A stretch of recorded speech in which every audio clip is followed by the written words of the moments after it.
Caspian Finds a Friend.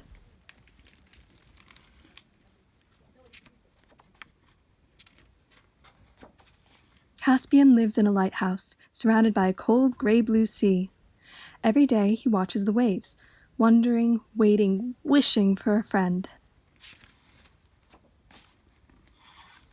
Every night he casts his light out into the darkness, searching.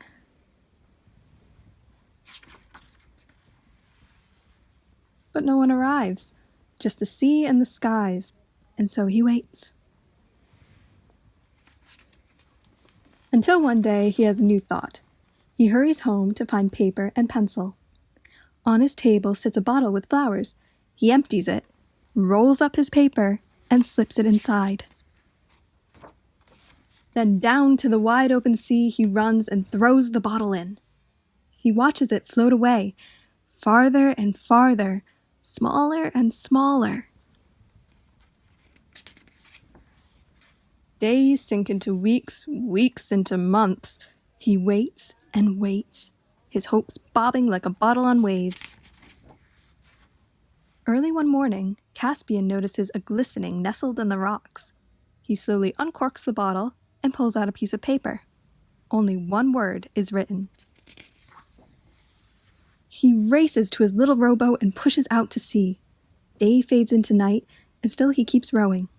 And rowing. The stars shimmer to life, illuminating the darkness.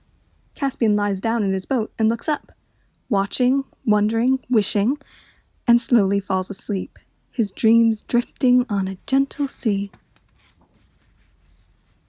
At first blush of dawn, Caspian wakes.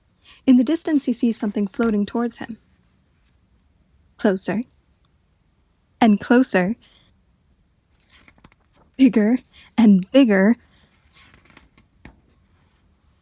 The bear's eyes are warm and gentle.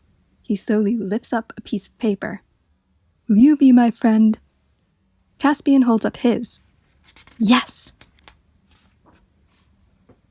Together they travel across a sparkling sunlit sea, back to the lighthouse, back home. The end. Thanks for reading with me. Now we have a really simple craft you can do. Here's what you'll need for the craft. A pair of scissors, some string, and 2 plastic cups or tin cans. First take the cups and carefully poke a small hole in the bottom. The hole should be just big enough for the string to be pulled through. Do this to both cups. Then take your string, grab the end, and pull it through the hole at the bottom of both cups. It might be helpful to use a pencil to poke it through. Make sure the end comes out on the inside of the cup. Then tie a big knot on the end. This is to keep the string from pulling through the cup. You might have to tie the knot a few times to make it big enough, or you can tie it to a toothpick to keep it in place. Pull it tight.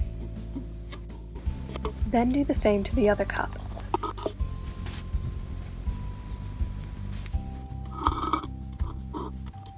Tug on it to make sure it won't come out.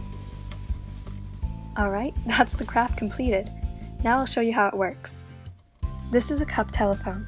You and one other person should each hold a cup and stand a few feet apart so that the string is pulled in a tight, straight line between you.